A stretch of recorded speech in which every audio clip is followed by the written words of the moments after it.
जी, अस्सलाम वालेकुम। क्या हाल चाल है डियर स्टूडेंट्स आपके? ठीक ठाक है, उम्मीद करता हूँ कि आप बिल्कुल खैरियत से होंगे। आप देख रहे हैं sir Zubair academy with sir Zubair. जैसे कि आप बच्चों को मालूम है कि आजकल जो है बीए के एग्ज़ाम्स की तैयारी जो है भरपूर अंदाज में जो चलने लगी हुई है, और स्टूडेंट्स जो है अपने अपने तौर के ऊपर जो है भरपूर कोशिश कर रहे हैं कि वो अपनी स्टडीज़ को जो है उसके ऊपर कंसंट्रेट जो है वो कर सकें। इस सिलसिले में मैं थोड़े से बच्चों को कुछ टिप्स जो है वो आज के लेक्चर के अंदर जो वो देना चाह रहा हूँ। और वो ये है कि आप बच्चों ने जो है हमेशा इस चीज़ को सबसे पहले अपने माइंड के अंदर रखना है कि आपको अल्लाह ताला ने किसी भी तरह से जो है वो कम नेमतों से नहीं नवाजा है। और सबसे बुनियादी चीज़ जो है वो आपके अपने अंदर खुद एतमादी है।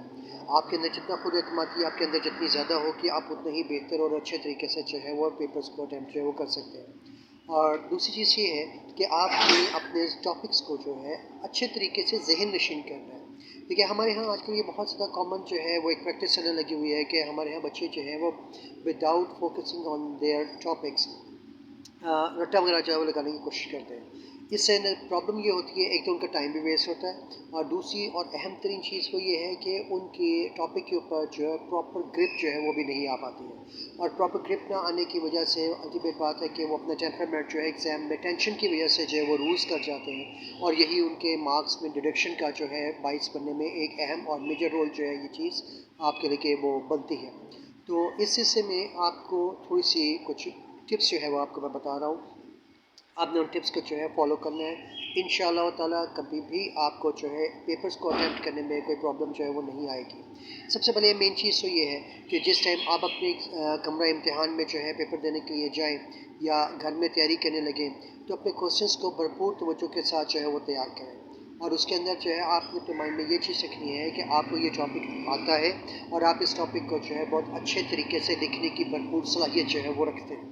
अगर आप अपने माइंड में इस चीज़ को जो है वो नहीं रखेंगे, तो अल्टीमेट बात है कि वो टेंशन आपके माइंड पे रहेगी, और टेंशन जो है वो आपको अपने जो एक्चुअल ट्रैक है उससे जो है वो डाइवर्ट कर देगी। तो सबसे पहले तो आपने ये काम जो है वो नहीं करना। दूसरी चीज़ ये है कि हमेशा क्वेश्चंस को अपनी मेंटल ऑब्जर्वेशंस के मुताबिक जो है वो लिखने की कोशिश करनी है। आपके पास बुकिश मटेरियल है, आपके पास नेट पे मटेरियल अवेलेबल है, आपके पास नोट्स की शक्ल में जो है मटेरियल अवेलेबल है, लेकिन सबसे मेन चीज़ ये है कि आपने इन तमाम चीज़ों के होने के बावजूद भी एक चीज़ के ऊपर जो है वो तवज्जो नहीं दी होती है। वो विद ड्यू रिस्पेक्ट वो ये है कि आप रिटन प्रैक्टिस जो है वो नहीं करते। रिटन प्रैक्टिस की रोल प्ले करती है आपकी कामयाबी के अंदर, ये जहन में रखिएगा।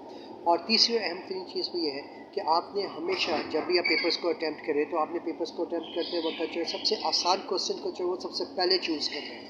उसका फ़ायदा आपको ये होगा कि आपको जो है टाइम आपका सेफ हो जाएगा। आप उस क्वेश्चन को बहुत अच्छे तरीके से जो है वो ऑप्ट कर लेंगे, और जितना आपका टाइम सेफ होता चला जाएगा, उतना ही अगर आप जो टफेस्ट क्वेश्चन है आपका उसके ऊपर टाइम आपको जो यूटिलाइज़ करने का भरपूर प्रॉपर तरीके से जो मौका भी मिलेगा, और आप अपने उसको बड़ी इजी तरीके से विदाउट एनी फर्दर टेंशन जो है उस पेपर को जो है वो उस क्वेश्चन को जो है वो अटेम्प्ट कर सकते हैं। दूसरी और चौथी और अहम तरीन चीज़ वो आपने इन पेपर्स के अंदर ये चीज़ देखनी है कि आपने स्टेप बाय स्टेप चलना है। देखिए, इंग्लिश के पेपर के अंदर if you are given 7 questions, तो उन 7 क्वेश्चंस के अंदर जो है आपका बीए के अंदर एक बड़ा कॉमन क्वेश्चन है, और वो मैंडेटरी क्वेश्चन है। पहले वक्तों में जो है स्टूडेंट्स उसको छोड़ दिया करते थे, लेकिन अब पंजाब यूनिवर्सिटी ने उसको बिल्कुल मैंडेटरी कर दिया है। You can not skip that question. और वो क्वेश्चन है जो रेफरेंस टू द कॉन्टेक्स्ट का।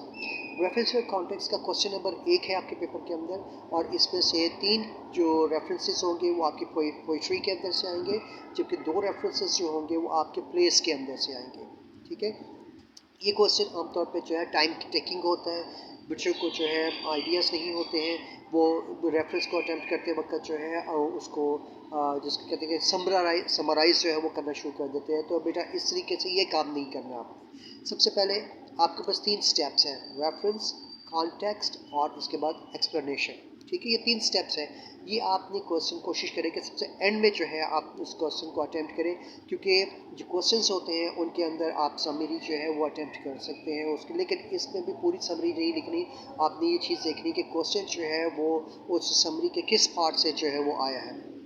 जब आपको ये पता चल जाएगा वहाँ से आप ठीक है स्टार्ट पे इंट्रोडक्शन के बाद उसका स्टार्ट लें और उसके बाद एंड तक जो है उसको ले जाए, आपका क्वेश्चन जो है वो अटैम्प्ट हो जाएगा। एक चीज़ छठा काम आपने ये करना है कि आपने जो आमतौर पर स्टूडेंट्स को रेफरेंस टू द कॉन्टेक्स्ट का क्वेश्चन अटैम्प्ट करते वक्त जो सबसे मेजर प्रॉब्लम जो आती है वो ये आती है कि उनको पता ही नहीं होता कि उन्होंने कॉन्टेक्स्ट क्या लिखना है और रेफरेंस क्या लिखना है और एक्सप्लेनेशन जो है वो क्या लिखनी है। और ये चीज़ आम तौर पर मुशाहिदे में जो है वो आई है क्योंकि due to non practice written practice जिसे हम कहते हैं वो ना होने की वजह से बच्चे समरी ही जो है वो वहाँ पर छाप देते हैं। तो बेटा इस तरीके से ये काम जो है वो नहीं करना है। ठीक है, आपको मैं 3 स्टेप्स बता रहा हूँ, इन स्टेप्स को अगर आप फॉलो कर लेंगे तो इंशाल्लाह ताला उम्मीद है कि आपको इस टॉपिक को या किसी भी टॉपिक को समझने में जो है कोई प्रॉब्लम नहीं होगी। स्टेप नंबर 1 ये है कि आपका जो रेफरेंस है उसमें आपने लिखना है these lines have been taken from the poem written by so and so. यहाँ पर आपने जो है पोइट का नाम जो है वो लिखना है।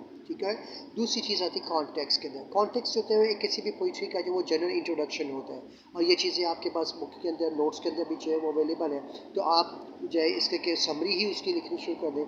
आप उसके अंदर जो है बाकायदा उसका इंट्रोडक्शन जो है 3 से 4 लाइन्स का अगर आप डाल देंगे तो उसी कॉन्टेक्स्ट के अंदर जो है उसी के अंदर आपका तमाम कॉन्टेक्स्ट का जो एक्चुअल बैफॉर्म है वो कवर हो जाएगा।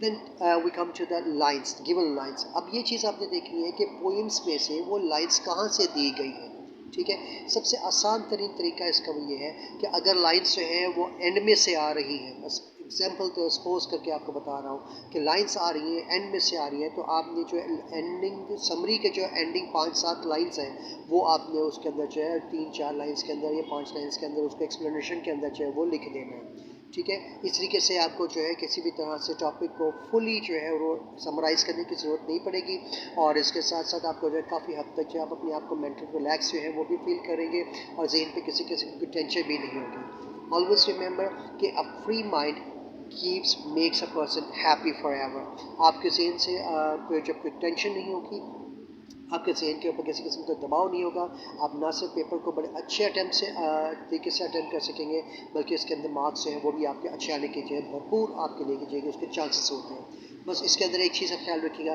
कि grammar plays a very vital role.